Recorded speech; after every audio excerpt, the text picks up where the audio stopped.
बिस्मिल्लाहिर्रहमानिर्रहीम। अस्सलाम वालेकुम नाज़रीन, लाइव डॉक्टर शाहिद मसूद के साथ मैं हूं नाइला अली। नाज़रीन, आज वज़ीर आज़म शहबाज शरीफ साहब ने सदर मुमलिकत, सियासी रहनुमाओं और अस्करी क़यादत को टेलीफोन करके ईद की मुबारकबाद दी। दूसरी जानिब हुकूमत ने डॉक्टर मुर्तज़ा सैयद को कायम मकाम गवर्नर स्टेट बैंक मुकर्रर कर दिया है। इसके अलावा शेख रशीद साहब आज कहते हैं कि मौजूदा हालात में इंतखाबात हो जाने चाहिए, इससे पहले कि इमरान खान के हाथ से मामलात निकल जाएं, स्टैब्लिशमेंट को बीच में आना चाहिए। इस समेत दिन भर जो अहम मौज़ूआत रहे उन पर बात करेंगे। हमारे साथ स्टूडियो में मौजूद हैं डॉक्टर शाहिद मसूद। अस्सलाम वालेकुम डॉक्टर साहब। वालेकुम जी, आपको सर, शेख रशीद साहब की जानिब से इंतखाबात का एक मरतबा फिर मुतालबा किया गया और ये खदशा जाहिर किया गया कि हो सकता है हालात मज़ीद बिगड़ जाएं। इमरान खान साहब ने एक गुफ्तगू में कहा कि अगर ये अंदाज़ा नहीं था शहबाज शरीफ साहब को इदारे वज़ीर आज़म बनाने की इजाज़त देंगे। क्या समझ रहे हैं कि क्या वाकई में साबिक़ वज़ीर आज़म को मामलात का इदराक नहीं था, बेखबर थे, या वाकई में जो कुछ हुआ अचानक हुआ? सबसे पहले तो ईद का दूसरा दिन मुबारक जो है तमाम नाजरीन को। इमरान खान साहब को इस बात का इदराक था सही, और उनको इदराक इसलिए था कि हमें भी इदराक था।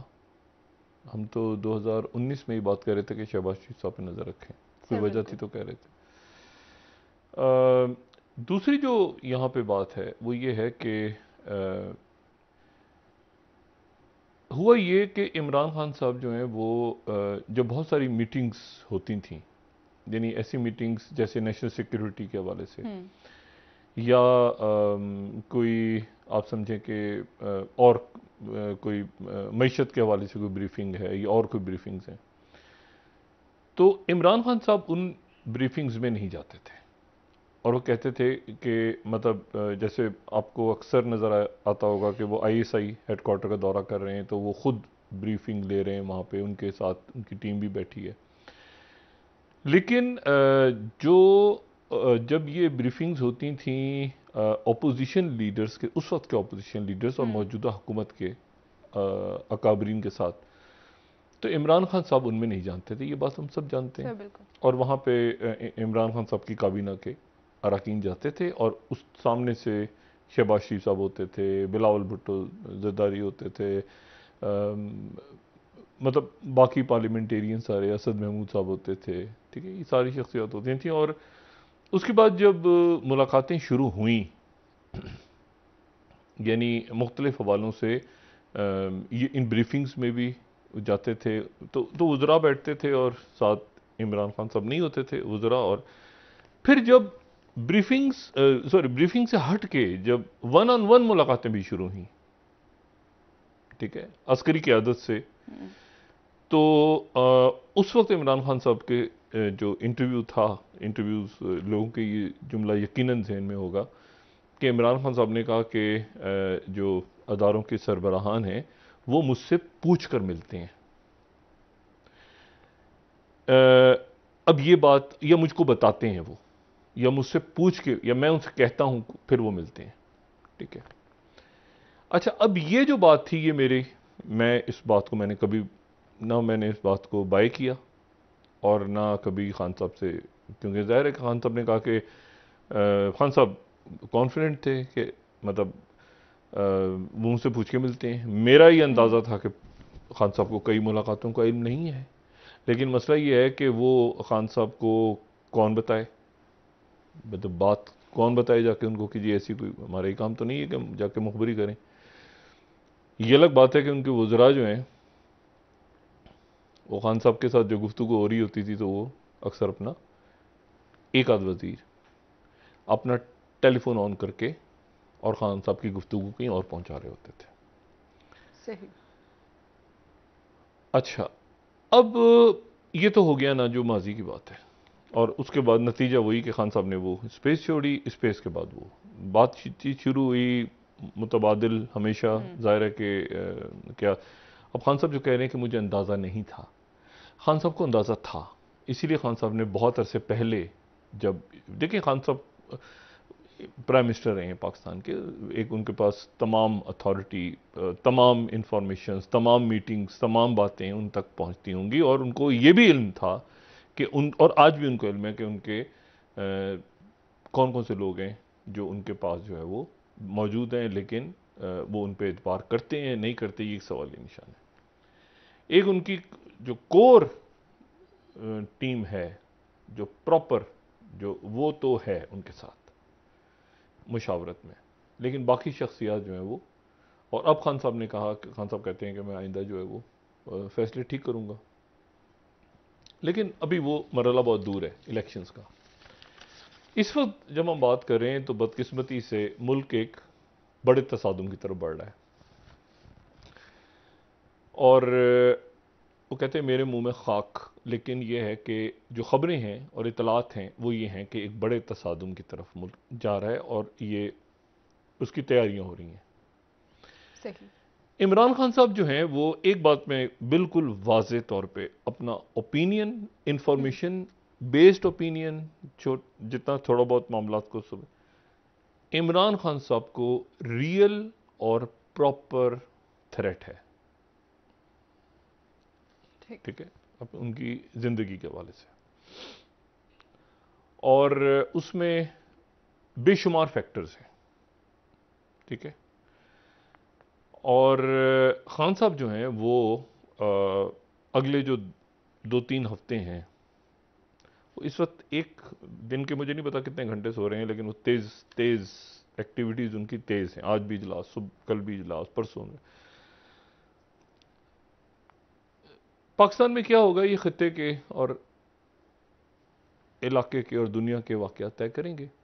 ये हमारा एक जुमला रहा है, और वो पाकिस्तान पे असरअंदाज होंगे, चाहे वो कोई मुदाखलत है, साजिश है, ये है वो जो भी है, लेकिन बहरहाल बाहर के फैक्टर्स पाकिस्तान क्योंकि दरमियान में है, और पाकिस्तान इस वक्त हकीकतन बहुत सारे क्राइसिस है। एक बात लोग भूल रहे हैं यहाँ पे, और हम लोग बतौर कौम वो कर रहे हैं कि वो कहते हैं ना digging in a hole, English में कहते हैं कि एक गड्ढे में खड़े हुए हैं और खुदाई कर रहे हैं बतौर एक कौम, ठीक है, और खोद रहे हैं गड्ढा और गड्ढे में खड़े हुए हैं। को 3 अरब 3 बिलियन, 3-3.25 बिलियन डॉलर्स की यूक्रेन को अभी तक मदद मिली है। अमेरिका जो अफगानिस्तान में असलहा छोड़ के गया है वो $7 बिलियन का है, 7 बिलियन $7 बिलियन का, सही, ठीक है, जब निकला है। तो वो असलहा कहां है? ये वही बात है जो मैं हमेशा कहता था कि जनरल मुशर्रफ से भी मैंने कहा कि जी उन्होंने कहा जी वो तो इराकी फौज गायब हो गई। मैंने कहा जी फौज गायब कहां नहीं हुई, फौज ने सिर्फ यूनिफॉर्म उतार दी है। अभी 2 लाख ट्रेंड आर्मी किधर है अफगानिस्तान की, कहां है? 2 lakh plus trend army, proper trend. आपको ये कहे कि वो सब के सब गायब हो गए, हथियार डाल दिए हैं, इधर हो गए उधर हो गए, ठीक है, और अफगानिस्तान डिस्टेबलाइज हो रहा है। वहाँ पर पिछले, अगर हमारे मीडिया में तो बात डिस्कस नहीं हो रही, लेकिन वहाँ पे पिछले 10-15 दिनों में, 20 दिनों में, या महीने में, महीने 1.5 महीने में, इंटरनेशनल जो ब्रांड है ना, एक आलमी ब्रांड, वो तालिबान नहीं है अब, वो टीटीपी भी नहीं है, वो दाइश है। और दाइश जिम्मेदारियां कबूल कर रही, दाइश खुरासान दोबारा, जितने एक दिन में 5 धमाके, 4 धमाके, इतने लोग, अफगानिस्तान डिस्टेबलाइज हो रहा है। अब वहां पर जो दाइश खुरासान जब बनी, तो वो वहां पर लिथियम माइनिंग के लिए तो नहीं बनी ना। जब भी बनी दाइश खुरासान तो लिथियम या वो जो रेयर अर्थ मिनरल्स या उसके लिए तो वहां नहीं बनी। तो जब बनी तो किसी चीज मकसद के लिए बनी, और वो वहाँ पर मुख्तलिफ हमलों की जिम्मेदारी कबूल कर रही है, जिसके नतीजे में जो एक अभी तक एक ऐसी हुकूमत तालिबान की जिसको दुनिया ने कबूल नहीं किया और जिनको प्रॉब्लम्स हैं बेशुमार, वो अपनी जो ना यानी अदम इस्तेकाम का शिकार हो रहा है अफगानिस्तान। अब यहाँ पाकिस्तान के अंदर जो सूरत हाल डेवलप हो रही है वो ये हो रही है कि हम अपने एक्सटर्नल थ्रेट्स को नहीं देख रहे और समझ नहीं पा रहे। ग्रे राइनो कह लें इसको, ग्रे राइनो, कि हम सामने से इवेंट्स को देखते हैं, देख रहे हैं, आ रहे हैं, रोक नहीं पाते। इसको ग्रे रैनो, और इंग्लिश में एक टर्म ग्रे रैनो की है, और ब्लैक स्वान भी है। और एक ऐसा मरहला भी आया था, अगर मैं अपनी लोगों को शायद याद दिलाऊं कि या ISPR की तरफ से कहा गया था एक ब्रीफिंग में कि ये भी हो सकता है पाकिस्तान के अंदर के कुछ अरसे पहले, मेरे ख्याल से चंद महीने पहले या साल पहले शायद बात हुई थी कि एक ऐसी सूरत हाल भी डेवलप हो सकती है कि तमाम स्लीपर सेल्स एक ही वक्त में एक्टिव हो जाएं। तो एक एक्सटर्नल थ्रेट्स हैं पाकिस्तान के अंदर जिसको लोग अभी तक समझ नहीं, हमारे यहाँ शायद अदराक नहीं है कि क्या हुआ है अफगानिस्तान में और क्या हो रहा है। दूसरी बात यह है कि इमरान खान साहब जो हैं वो अगले 2-3 हफ्ते तसादुम की तरफ मुल्क जा रहे हैं, तैयारियां हो रही हैं प्रॉपर। यानी अब उसमें सियासी कारकुन ने, गैर सियासी कारकुन ने, जब ये शुरू होता है मामला तो उसके बाद कहाँ जाके रुकता है। अभी देखें शेख रशीद साहब को आप, बहुत से लोग तनकीद करते हैं, बहुत से लोग उनको पसंद करते हैं, बहुत से लोग उनके ज़ाहिर है बहुत सारे बयानात के ऊपर उनके जो माजी का उनका सियासी कैरियर है उस पर सवाल उठते हैं, बहुत सारी बातें होती हैं सारी।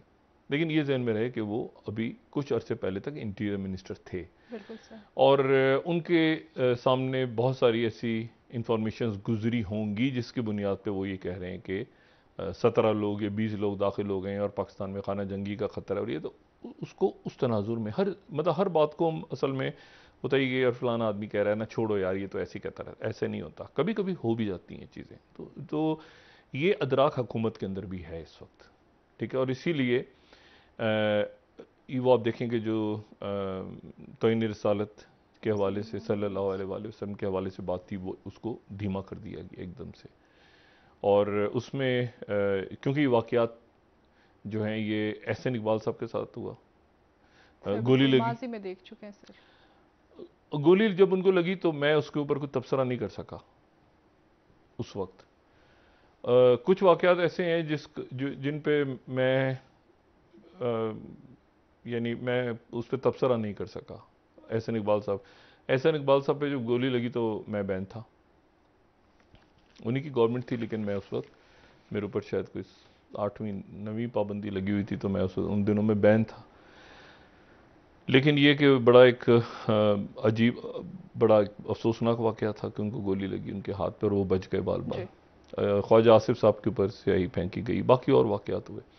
तो ये उससे थोड़ा सा पीछे हुकूमत उसको यानी आगे नहीं बढ़ाया गया। हाँ, लॉ एंड ऑर्डर के हवाले से क्या वाक़यात हुए, सऊदी गवर्नमेंट क्या कह रही है, वो हमारी इस्टेब्लिशमेंट्स और जो हमारे अदारे हैं वो उनके साथ बात कर लेंगे और उनके पास यकीनन इंफॉर्मेशन होंगी। इमरान खान साहब के हवाले से मैं आपको सिर्फ ये बताऊं कि PDM की एक जमात के सरबराह, PDM में जो PDM तो अब नहीं है, हुकूमत है, लेकिन उसमें मैं नाम यहाँ बताना नहीं चाह रहा, उनसे मैंने कुछ अर्से पहले ये बात पूछी, जमात के सरबराह। मैंने कहा जी आप ये जो तकरीर करते हैं अपनी कभी जलसे में, तो आप कम छोटी सी तकरीर करके 1-2 मिनट की साइड पे हो जाते हैं और ज़्यादा कोई बात भी नहीं करते, इधर उधर की बात करके कि जमहूरियत होनी चाहिए और ये वो साइड पे हो जाते हैं। तो इमरान खान के ऊपर तनकीद नहीं करते आप, बड़े तजर्बाकार, बहुत मंझे हुए, पाकिस्तान के चंद बहुत, अगर आप समझें कि यानी मंझे हुए पुरानी जमात के सरबराह जिन्होंने ऊंच नीच देखी हुई है, तो वो मुझे कहते हैं कि डॉक्टर साहब मैं इमरान को इसलिए कुछ बुरा नहीं कहता। उन्होंने फिर एक जो लफ्ज़ का ऐसे करके कि यार ये मैं क्या कहूँ उसको, और फिर उसके बाद वो कहते हैं कि यार मुझे कुछ घबराहट सी होती है इसकी बातें सुन के, मैं इसको बुरा कहना नहीं चाहता, मुझे लगता है कि यार ये कुछ जो है ना, इसको मतलब मैं इसका मुखालिफ हूँ, इसको सब कुछ करता हूँ, लेकिन मैं इसके लिए दुआ भी करता हूँ दिल में।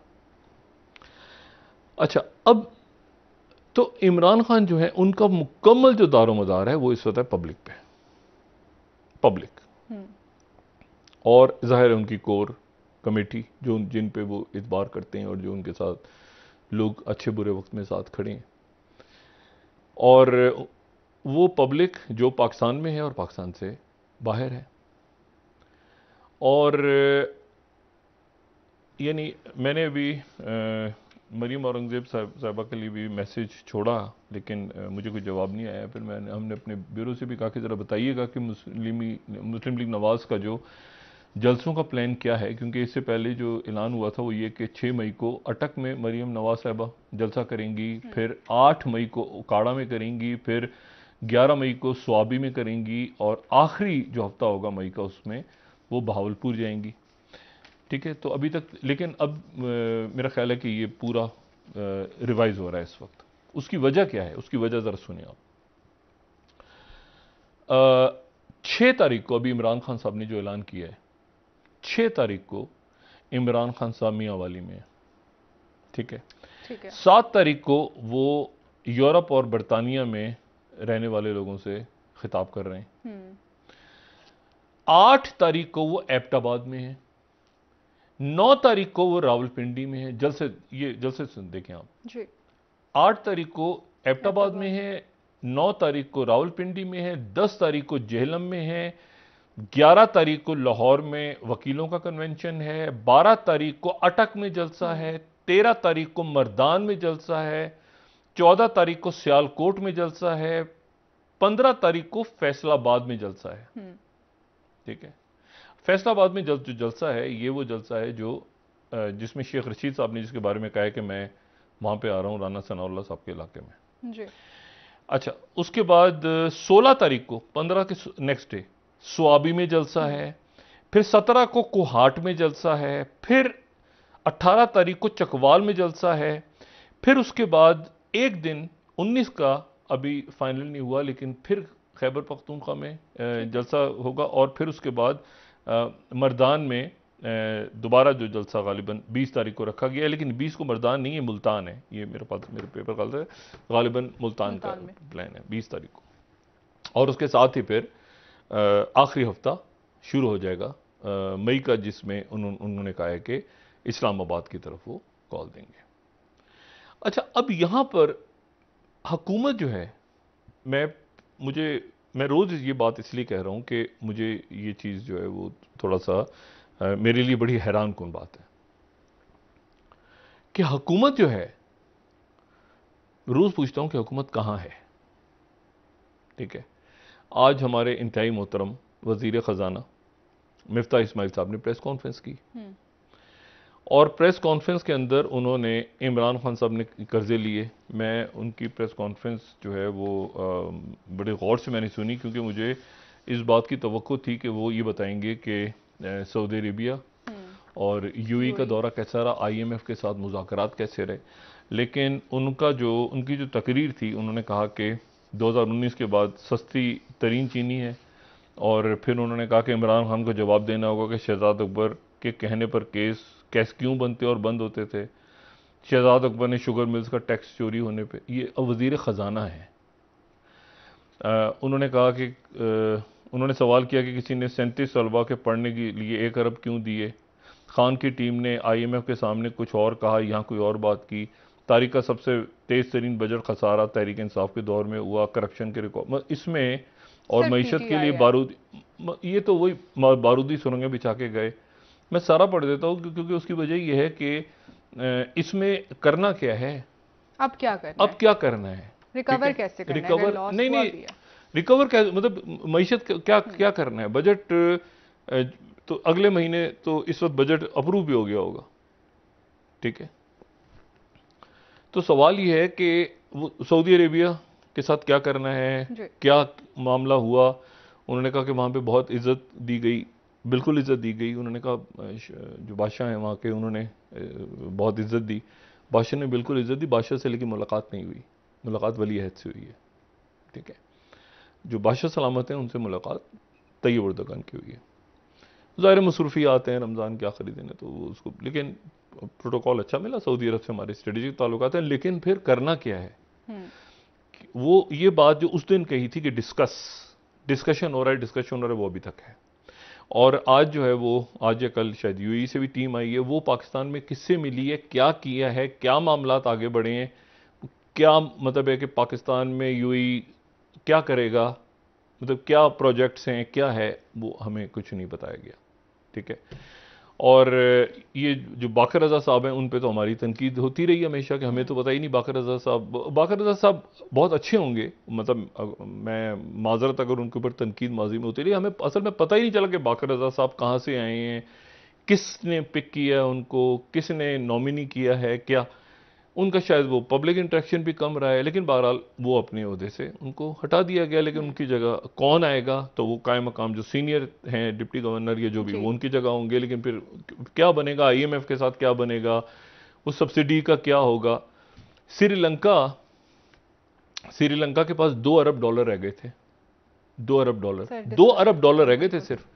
आज उनके पास 50 मिलियन है, $50 मिलियन रह गए। यानी आप ये देखें कि 2 हफ्ते हुए होंगे जी, 2 हफ्ते में उनके $1.5 अरब खत्म हो गया, सिर्फ $50 मिलियन के ऊपर उनका जो ज़र मुबादला की ज़ख़ा, जी $50 मिलियन, सिर्फ $50 मिलियन के ऊपर पूरा मुल्क खड़ा है। और कैसे निकलना है आगे ये अभी तक किसी को नहीं पता। अच्छा, अब यहाँ पर एक तो वही बात कि हुकूमत जो है वो रिएक्ट कर रही है और सारे हुकूमत के लोग रिएक्ट कर भी नहीं रहे। मतलब आपको मिसाल के तौर पे पाकिस्तान पीपल्स पार्टी की आपको खामोशी एक बयान आता है जो, लेकिन खामोश सा बयान होता है इमरान खान साहब के बारे में। मौलाना फजलुर रहमान साहब की जमात बिल्कुल खामोश हो गई है। अब ये मार्का पड़ा हुआ है, शहबाज शरीफ साहब भी खामोश हो गए हैं अब, और उन्होंने कहा कि मैं अनकरीब कौम से खिताब करूंगा।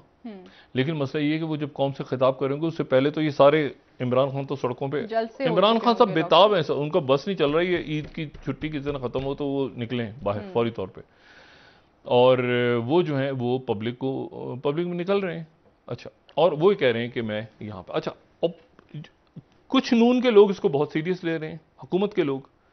मैं मुस्लिम लीग नून कह रहा हूँ इसलिए कि शहबाज शरीफ साहब की हुकूमत है ना, बाकी इत्तेहादी हैं। आज बड़ा अच्छा हुआ, एक बहुत अच्छी गुजरात के अंदर जो है वो परवेज इलाही साहब और चौधरी शुजात साहब ने जो है वो एक साथ बैठ के एक प्रेस कॉन्फ्रेंस की, या कोई जलसे से शायद खिताब हो रहा था, या ईद मिलन थी कोई इस तरह करके, और वहाँ पे उन्होंने कहा कि बाहमी इख्तलाफात की तरदीद कर दी। अच्छा, अब मसला ये है कि, और उन्होंने कहा कि आपस के इख्तलाफात उड़ाने वालों का कोई इलाज नहीं। तो हम तो नहीं उड़ा रहे थे चौधरी साहब जो हैं हमारे ऊपर क्यों गर्म हो गए। ये तो मसला ये है कि सालिक साहब उधर हैं और मुनिस इलाही उधर हैं, तो फिर इसमें हम क्या करें, ठीक है। और ये दोनों अगर वाकई मिल गए, परवेज इलाही साहब और चौधरी शुजात साहब वाकई मिल गए, तो हुकूमत गिर जाएगी। हुकूमत गिर जाएगी, फिर अगर वाकई मिल गए तो हुकूमत गिर जाएगी। तो मतलब ये संजीदा इशू है। ये अच्छा है, और ये अच्छा है कि इन बड़ों की मुलाकात हुई, तो वो मामला जो हैं वो मतलब बहुत ज़्यादा आगे नहीं गए। लेकिन मैंने आपसे कहा ना कि वो ख़ासतौर पे शुजात हुसैन साहब का एक ऐसा किरदार है कि जो सबको बिठा सकते हैं, सब उनकी रिस्पेक्ट भी करते हैं, और सब वो किसी बड़े तनाज़े में भी नहीं पड़े, तो अल्लाह ताला ने सेहत दे। लेकिन मैं सिर्फ ये कह रहा हूँ कि अब मामला निकल चुका है, मामला आगे बढ़ चुका है,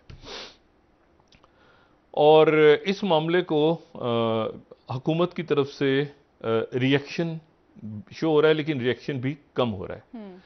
उसकी वजह यह है कि ये समझ नहीं आ रहा कि इमरान खान साहब मतलब इतनी तेजी के साथ, मैंने आपसे कहा ना कि मतलब 6, 7, 8, 9, 10, 11, 12, 13, मतलब कोई दिन नहीं है जो एक पे दूसरा जलसा, दूसरे पे तीसरा, तीसरे पे चौथा, और आगे पीछे जलसे तेजी, वो स्पेस नहीं दे रहे। और इस पूरी सूरत हाल के अंदर जो है वो पब्लिक में निकल के आ गए, और उनका कहना यह है कि डिपेंडेंस उनकी पब्लिक, अवाम और जो पाकिस्तान से बाहर लोग सारे। और इसी दौरान जो है वो गवर्नमेंट जो है वो आपको आज जैसे कि शहबाज शरीफ साहब की एक्टिविटी हमें नज़र आई। शहबाज शरीफ साहब ने बड़ा आज एक मुस्बत रोल प्ले किया, जो अच्छी, उन्होंने आरिफ अलवी साहब को भी कॉल की, उन्होंने तमाम इत्तेहादियों को फ़ोन किया ईद के मौके पे, उन्होंने तमाम सर्विसेज चीफ को फ़ोन किया, उन्होंने जो है वो उन्होंने तमाम लोगों को फ़ोन किया, उन्होंने अमीर कतर को भी फ़ोन किया, उन्होंने सऊदी अरब के वली अहद को भी मुबारकबाद दी, उन्होंने कई मुल्कों के सब ने उनको फ़ोन किया। मैं एक्सपेक्ट ये कर रहा था कि कुछ उनको भी फ़ोन आएंगे,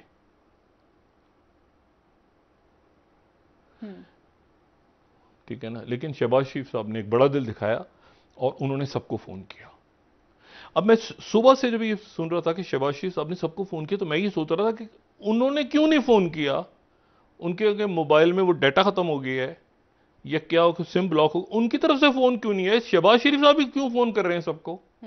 वज़ीर आज़म पाकिस्तान है तो वो सबको फ़ोन कर रहे हैं, तो उधर से कोई, बहरहाल ये एक उनका बड़ा दिल है। लेकिन इस पे इशू ये है कि मईशत और खारजा पॉलिसी, अच्छा जो खारजा पॉलिसी है, अब मुझे आपसे भी मतलब देखिए ना, हुकूमत की ये छोड़ देंगे अगले दिनों में मुनर्रफ अराकीन और साख जो उसकी इसकी जो कॉम्पोजिशन है ना, मतलब मिसाल के तौर पे यहाँ पे शहबाज शरीफ साहब ने अमीर कतर से, उनके डायरेक्ट अमीर कतर से उनके साला साल के उनके ताल्लुकात हैं। उनके रजब तैयब उर्दगन की साहबजादी की जो शादी है उसमें नवाज शरीफ साहब गवाह हैं, निकाह नामे में गवाह हैं नवाज शरीफ साहब तैयब उर्दगन की बेटी की शादी में, ठीक है। अच्छा, तो उनके ज़ाती ताल्लुकात हैं। अब मुझे बताएं कि उनके ताल्लुकात जो हैं नवाज शरीफ साहब के personal as a prime minister ताल्लुकात हैं, और उसमें वो जो वजीर खारजा होंगे जो कि बिलावल भुट्टो जरदारी साहब, तो बिलावल भुट्टो जरदारी साहब जाएंगे और शहबाज शरीफ साहब के बिहार पे बात करेंगे। इसकी कोई तुक है? इसकी कोई तुक नहीं है। भुट्टो साहब जब मौजूद थे वजीर खारजा, तो अयूब खान साहब के बिहार पे पॉलिसीज थी ना, जब इख्तलाफ हुआ तो अलग हो गए। लेकिन वो यहां मसला ये कि एक अजब सी सूरत हाल बनी हुई है, और इसमें जो सबसे ज्यादा इम्तिहान में अगर कोई है दो वजारतें, तो एक वो दाखिला है जो कि राना सनाउल्लाह साहब के पास, और राना सनाउल्लाह साहब इसमें रिस्ट्रेन का मुजाहरा कर रहे हैं। और उन्होंने शुरू में थोड़ी सी बात की सख्त, लेकिन फिर वो थोड़ा सा वो देख रहे हैं कि लॉ एंड ऑर्डर और ऐसा कोई क्राइसिस पैदा, तो वो जरा क्योंकि उसकी वजह यह कि ये जो सारी चीजें हैं ना, इसमें प्रॉपर थ्रेट्स हैं, और यकीनन उन तक आ रही होंगी, उन तक आ रही होंगी कि ये थ्रेट्स हैं, और जाहिर है कि अदारे उनको बता रहे होंगे, राना सनाउल्लाह साहब को ब्रीफ कर रहे होंगे कि प्रॉपर थ्रेट्स हैं पंजाब में, आगे पीछे दाएं बाएं ये वो सारा, तो वो इसलिए सिक्योरिटी कैसे प्रोवाइड करनी है, क्या करना है, तो वो जो है वो इस वक्त जो है वो रिएक्शन के तौर पे अब मुस्लिम लीग नून जलसे कर रही है। अभी मुझे आ जाएगा शायद रात तक या कल तक वो रिवाइज करके एक शेड्यूल देंगे मरीम नवाज साहिबा का। अच्छा, यहां पर जो है तो ये तसादुम की तरफ एक जाती चीजें नजर आ रही हैं। सर, आपने भी बात की कि मामला तसादुम की तरफ जा रहे हैं। शेख रशीद साहब भी जो बात कर रहे थे, उन्होंने ये कहा कि मामला शायद इमरान खान साहब के हाथ से निकल जाए, एस्टेब्लिशमेंट अगर बीच में नहीं, मेरा ख्याल है कि आपकी सब नहीं, इस्टेब्लिशमेंट क्या किरदार अदा करेगी? मतलब इस्टेब्लिशमेंट से मुराद अगर फौज है तो फौज दरमियान में आके कहेगी कि आप बैठ जाएं आपस में। फौज अपने आप को पॉलिटिकल, और ये कोई वो नहीं है, ये कोई सॉल्यूशन होता है कि फौज आ गई है, और इस तरह नहीं होता। जमहूरियत है मुल्क में, इसको सियासतदानों नहीं करना है। मतलब फौज आके क्या अपना रोल प्ले करेगी? भाई फौज आके दरमियान में क्या कहेगी कि हमने क्या करना है, बिठाना है सबको, हमने मतलब क्या, ठीक है ना। तो ये इस वक्त जो है वो इमरान खान साहब ने भी अपने आप को डिस्टेंस कर लिया मुकम्मल तौर पे इस्टेब्लिशमेंट से। वो उनकी कोई नाराजगी है या जो भी इशू था वो भी पीछे हट के वो भी पब्लिक में निकल गए। फवाद चौधरी साहब ने कहा है, तो ज़ाहिर हम भी उसको दोहरा रहे हैं बात को, और शेख रशीद साहब ने कहा है, वो पब्लिक में जा रहे हैं। और इमरान खान साहब ने भी ये बात की है कि इदारे शहबाज शरीफ साहब को वजीर आजम मुंतखब कर लिया है, इदारों ने। नहीं, इदारों ने किया है तो जाहिर है वजीर आजम वो बने, तो मतलब है कि एक इदारों से उनकी क्या मुराद है? इदारों से मुराद इस्टेब्लिशमेंट ही है ना। मतलब ये तो मेरे ख्याल से सवाल इस्टेब्लिशमेंट की बात ही हो रही है ना। तो अदारों ने, जाहिर है कि एक प्राइम मिनिस्टर हैं तो अदारे उनको एक्सेप्ट करेंगे ना। अदारों ने उनको एक्सेप्ट, वो कहते हैं कि मुझे तवक्को नहीं थी इस बात की, सही, लेकिन वो कहते हैं मुझे वो एक्सेप्ट करेंगे। लेकिन उनको, मेरा ख्याल है उनको तवक्को होनी चाहिए थी, क्योंकि जब एक अरसे से ये बात चल रही थी और हर एक को पता था। हम तो हर थोड़ी दिन की बात कहते हैं शहबाज शरीफ साहब पे नजर रखें, खान साहब जरा शहबाज शरीफ साहब पे, हम तो क्या कहते हमारे तो और बहुत अरसे से कह रहे थे, बहुत अरसे से। लेकिन शहबाज शरीफ साहब को देखें, शहबाज शरीफ साहब के साथ यहाँ क्या प्रॉब्लम है? प्रॉब्लम शहबाज शरीफ साहब के साथ ये है कि वो एक ऐसी इत्तेहादी हुकूमत में है जहां पर वो जो बयानियां है ना, मैंने कल भी बात की थी कि वो जो बात है ना वो सारी इमरान खान या उनके जवाब में आ रही है। मतलब वो आज भी जैसे मिफ्ता इस्माइल साहब ने इकोनॉमी पे बात नहीं की, उन्होंने कहा इमरान खान बारूदी सुरंगें बिछा के चला गया, शहजाद अकबर क्या करते रहे, नैब ने। आगे क्या करना है, मतलब एक होता है ना कि आप एक प्रॉपर एक प्लान रखते हैं पब्लिक के सामने कि जी मैं बतौर वजीर खजाना ऐसे, हमने ये बजट आ रहा है, माशी बहरान से माशी निकलना बोरा है। बजट आ रहा है, आप सऊदी अरेबिया, वाशिंगटन, यूएई से आके तो आप बताएं कि क्या हुआ, मतलब हम उनसे एक्सपेक्ट कर रहे थे, मैं कम से कम एक्सपेक्ट कर रहा था। लेकिन ये कि उन्होंने वही बात की कि शहजाद अकबर किधर गया, केस बनाए गए, बारूदी सुरंगें बिछा गए हैं, मुश्किल होगा ये वो सारा बजट चलें। लेकिन हम उम्मीद करते हैं कि वो आने वाले दिनों में इसको जरा इसको तो थोड़ा सा यानी कोई क्लैरिटी के साथ बयान करेंगे कि मुल्क में क्या सूरत हाल है। फिर तो इमरान खान साहब जो हैं वो ये कह रहे हैं कि ये फाइनल काउंटडाउन है, ये सही। फाइनल काउंटडाउन है अगले चंद, क्योंकि यहां पर जो शेख रशीद साहब का जुमला है ना वो बिल्कुल सही है कि या तो हम हमारी सियासत छा जाएगी या गर्क हो जाएगी। मुस्लिम लीग नून के लोग ये कह रहे हैं कि ये थक हार के, उनकी एक कैलकुलेशन ये है सही। हुकूमत की सही। कि ये थक हार के मुख्तलिफ करते रहेंगे, थक हार के ये डाई डाउन हो जाएंगे और ये थक जाएंगे। मेरा अपना ये ख्याल है कि ये जो दिन है, इन दिनों के अंदर कोई ऐसे वाकयात हो सकते हैं जिसके नतीजे में तसादुम हो। ठीक है, क्योंकि और मैं इसको पोलराइजेशन का लफ्ज इस्तेमाल नहीं कर रहा, मैं इसको हॉस्टिलिटी कह रहा हूं। देखिए पोलराइजेशन में ये पीसीओ के जजेस पीसीओ के जजेस हैं और कुछ जजेस जिन्होंने हल्फ नहीं उठाया, वो एक ही जगह बैठे हैं, जजेस बहुत सारे, वो एक कोने में बैठे होंगे, एक कोने में बैठे होंगे। वकीलों का, वकला का आपस में इलेक्शन हो रहा है, कुछ उधर वकील बैठे हैं, कुछ उधर बैठे हैं, नाराज में उधर नहीं। ये पोलराइजेशन है। यहां पर हॉस्टिलिटी की तरफ चला गया। पोलराइजेशन तो माशरे में होती है ना, बरादरियों में होती है, रिश्तेदारों में पोलराइज हैं, यार नहीं मिलना, नहीं मोहल्लों में होती है, यार नहीं मिलना सामने वाले से, यार ये अच्छे लोग नहीं है। ये हॉस्टिलिटी, ये है तशद्दुद की तरफ मामला कि मारो मर जाओ। अच्छा, इसमें जो है, इसमें ये बहुत अच्छा किया हुकूमत ने कि हुकूमत एक तरह से वो खामोश हैं, बहुत ज्यादा बयान ट्वीट वगैरह कर दिया मुसद्दिक मलिक साहब ने, बाकी खत्म। लेकिन मसला है कि इमरान खान जब अग्रेसिव होंगे तो इमरान खान साहब के अग्रेसिव होने के बाद हुकूमत क्या करेगी? क्या खामोश रहेगी या वो मामलात को आगे बढ़ाएगी? ये है वो कैच 22 जो इस वक्त, और उसमें आप देखें ये बहुत सारे इत्तेहादी जो हैं इमरान खान साहब के, सॉरी शहबाज शरीफ साहब के जो इत्तेहादी हैं, वो तौहीन रसालत के मामले पे, और खुद मुस्लिम लीग नून के अंदर भी ये बात है कि इस पे ज्यादा ये कार्ड इस्तेमाल ना किया जाए। Sir break. अफगानिस्तान में 7 अरब डॉलर्स का वेपन, 7 अरब डॉलर्स के वेपन और 2-2.5 लाख फौज ट्रेंड कहां गई? और दाइश, क्या लिथियम माइनिंग के लिए दाइश खुरासान बनी थी? ठीक है, मतलब कुछ चीजें ऐसी हैं ना जो आप अचानक उधर छोड़ दो ना, वो हो गया, बस नहीं है, वो चीजें अपनी जगह मौजूद होती हैं। सही हो गया सर, ब्रेक ले लेते हैं, वापस आके बात करेंगे इस पर मजीद। आपसे नाज़रीन एक ब्रेक हमारे साथ रहिए।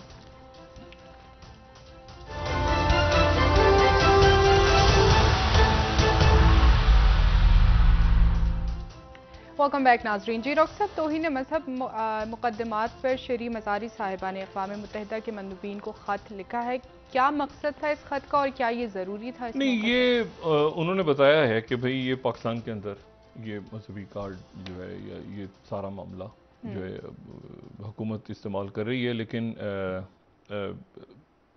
असल में वो बाहर के इश्यूज, वो दुनिया अपने मामलात में उलझी हुई। देखें अभी जो 20 और 20 मई से लेके 24 मई तक प्रेसिडेंट बाइडेन पहली दफा एशिया का दौरा कर रहे हैं, अमेरिकन प्रेसिडेंट, और उनका दौरा हो रहा है साउथ कोरिया का और जापान का। और वहां पर उनकी क्वाड के जो क्वाड है उसके लीडर्स के साथ उनकी मुलाकात है, जिसमें इंडियन प्राइम मिनिस्टर और ऑस्ट्रेलिया के प्राइम मिनिस्टर भी गालिब बनाएंगे। लेकिन एक नया इशू खड़ा हो गया है, और वो इशू ये खड़ा हो गया है कि क्या क्वाड जो है इसके अंदर जापान को और साउथ कोरिया को शामिल किया जा रहा है, और क्या अमेरिका के अंदर ये सोच पैदा हो गई है कि इंडिया जो है वो उसके जो रशिया के साथ मामला चल रहे हैं, तो फ्यूचर में क्या ये मुमकिन है कि इंडिया पे बहुत ज़्यादा डिपेंड ना किया जाए और इंडिया की जगह जो है वो ऐड कर लिया जाए साउथ कोरिया को या जापान को क्वाड के अंदर। ये एक सोच है, र्यूमर्स भी चल रही हैं, ठीक है। और इतनी ज़्यादा र्यूमर्स चली हैं कि जापान टाइम्स ने आज ये डिनाई किया है कि जो 18वीं हमारी खबर है कि US has no plans to invite South Korea to join Quad. White House ने क्लैरिफाई किया है, ठीक है। ये जापान टाइम्स, उनको क्लैरिफाई करना पड़ा है। और ये जो है ये ग्लोबल टाइम्स जो है उसकी जो सोल्विंग है, उस ग्लोबल टाइम्स ने कुछ दिन पहले बात की थी कि Quad won't pose much of an section threat to China with और विदाउट साउथ कोरिया। क्या साउथ कोरिया जो है वो क्वाड में आने लगा है? तो अगर साउथ कोरिया आता है क्वाड के अंदर तो फिर जो है वो एशिया टाइम्स का आर्टिकल देख लें आज कि इस पर थोड़ी सी अगर डिटेल किसी ने पढ़नी हो कि Korea is a good addition but no substitute for India in Quad. तो क्या क्वाड में से इंडिया रहेगा, जाएगा, क्वाड प्लस होगा, क्या होगा? तो ये एक सारे मामला जो हैं ये बड़े बड़े बड़े इंपॉर्टेंट इवेंट्स हो रहे हैं, ठीक है। जापान मतलब रिपीटेड स्टेटमेंट्स एंथनी ब्लिंकन की तरफ से भी आई हैं, सबकी तरफ से, लेकिन क्या क्वाड में इंडिया रहेगा नहीं रहेगा, इंपॉर्टेंट इवेंट्स हैं। फिर उसके बाद आप ये देखें कि साथ ही यूरोप की तरफ से पाबंदियां लगा दी गई हैं मजीद रशिया पे। मोल्दोवा के अंदर असला और जा रहा है। 9 तारीख को विक्ट्री डे पे क्या करेंगे प्रेसिडेंट पुतिन? उन्होंने कहा है हमारा कोई इरादा नहीं, लेकिन यूरोपीय यूनियन की तरफ से और पाबंदियां लगाई हैं। अब पाबंदियां लगाने का नतीजा क्या निकला है? ये आप देखें ना कि पाबंदियां लगाने का नतीजा जो है वो ये निकला है कि यहाँ पर मैं सिर्फ कोट कर देता हूँ क्योंकि ये बात बड़ी इंटरेस्टिंग है, और वो ये है कि जो रूबल है वो 2 सालों में सबसे ज्यादा, जो 10वीं खबर है, rouble jumps to around 2 year high, ठीक है, डॉलर और यूरो के मुकाबले पे, ठीक है, जो हमारी 10th स्लाइड राइटर्स की। ये देखें, अब इशू ये है कि यानी 2 साल में सबसे ज्यादा ऊपर चला गया रूबल, 2 साल में, यानी पाबंदियां लगने के बाद ये हुआ है। तो और इंडिया ने ये कहा है कि हमें $100 से ऊपर क्रॉस कर गया, $104-105 की उसकी ऑयल की प्राइस बढ़ गई है, दोबारा बढ़ी है तेजी से। ये पाबंदियों के बाद तो और बढ़ जाएगी, लेकिन जो यूरोपीय यूनियन की पाबंदियां हैं हो रही हैं, लेकिन इसके ऊपर इंडिया ने, ये जो ब्लूमबर्ग की स्टोरी है कि उन्होंने कहा है कि रशिया से कि हमें $70 से कम जो है, क्योंकि दुनिया का प्रेशर हम ले रहे हैं, अमेरिका का दाएं बाएं आगे पीछे सारा, तो हमें $70 से कम जो है वो रशिया ऑयल दे। अब ये होता है नहीं होता, लेकिन बड़ी बड़ी इंटरेस्टिंग डेवलपमेंट्स हैं, ये बड़ी इंटरेस्टिंग डेवलपमेंट्स हैं रीजन में और दुनिया में। और कोई इस सब लोग खुश हैं कि पाकिस्तान ये इंटरनल अदम इस्तेकाम के अंदर उलझा है या उलझा दिया गया है, क्या है? माशी तौर पे, सियासी तौर पे, आईनी तौर पे एक उलझ गई है, गांठें बहुत सारी उलझी हुई हैं। और शहबाज शरीफ साहब पूरी कोशिश कर रहे हैं, लेकिन उसके मैंने कहा ना कि ये जो एक सेटअप सा बना हुआ है, अब मिसाल के तौर पे जैसे चौधरी शुजात और परवेज इलाही साहब की आज मुलाकात होगी, उन्होंने कहा हमारे इख्तलाफात नहीं है। अब तो ये एक नया इशू कि इख्तलाफात नहीं है, तो फिर सालिक साहब तो वजीर हैं उधर, तो मतलब ये कि ये एक, और फिर अगर सड़कों पर आ गए मामला, देखिए वुज़रा बहुत से हैं, इत्तेहादी वुज़रा कि आपको खामोशी नजर आ रही है ना मजमूई तौर पर, और मजमूई तौर पर आपको बहुत कम लोग जवाब देते नजर आ रहे हैं इमरान खान साहब के बारे में। शुरू में बात उन्होंने की, लेकिन अब आप देखें कि जब से हुकूमत बनी है तो उसके बाद वो जरा खामोश हो गए, ठीक है। यहाँ पर सिक्योरिटी के मामला कैसे तय कर रहे हैं, यहाँ पर खारजा अमूर कैसे तय कर रहे हैं कमिंग डेज में, या बजट कैसे बनना है, डिबेट्स कैसे शुरू होंगी, कब कारोबारी शख्सियात के साथ मुलाकातें होंगी, कैसे बनेगा बजट, वो IMF का डेलीगेशन आएगा, ये हमें भी पता है, मगर वो क्या करने आ रहा है, वो तो बजट कंडीशन, ये वो सारी सूरत हाल है जिसमें मुल्क एक तसादुम की तरफ बढ़ रहा है। और अल्लाह ना करे ये तसादुम कहीं इसमें ये कोई खूनी रंग इख्तियार करे, या इसमें ब्लड शेड हो, या इसमें, लेकिन वो ये ना कि डंडे तैयार हो रहे हैं, मतलब ये हो रहे हैं, मतलब ये जरूरत पड़ी तो मार कुटाई नीचे शुरू कर दो, मतलब ये हो रहा है। अब थर्ड फोर्स भी हो सकती है, ये हमारे सियासतदानों को खुद बैठ के करना है। ये जो बात है ना कि एस्टेब्लिशमेंट बिठाएगी, एस्टेब्लिशमेंट, ये तो फिर आप गैर जमहूरी बात कर रहे हैं ना कि फौज नहीं, एस्टेब्लिश खुद बैठना है, ठीक है ना। अभी इसमें कोई मतलब आपस में कैसे खुलेगी बातचीत, कैसे राब्ता बहाल होगा कि Imran Khan less than election किसी बात पे तैयार नहीं है, और वो हकीकतन ये कह रहे हैं, ये कोई सियासी बयान नहीं है, ये हकीकतन वो बात कह रहे हैं कि इसमें मैं मारा जाऊं तो भी खैर है। अच्छा, अब अगर यहां तक वो आ गए हैं तो मुझे बताएं कि फिर उसके बाद किस बात पे मुज़ाकरात होंगे। बिल्कुल सही कह रहे हैं, बहुत शुक्रिया डॉक्टर साहब। प्रोग्राम का वक्त खत्म हो रहा है नाजरीन, कल इंशाल्लाह दोबारा आपसे मुलाकात होगी। मुझे नाइला अली को इजाज़त दीजिए। अल्लाह हाफ़िज़ जी डॉक्टर। अपने दोस्तों रिश्तेदारों गिरदोनवा के लोगों का सब ख्याल रखिएगा। अल्लाह हाफ़िज़।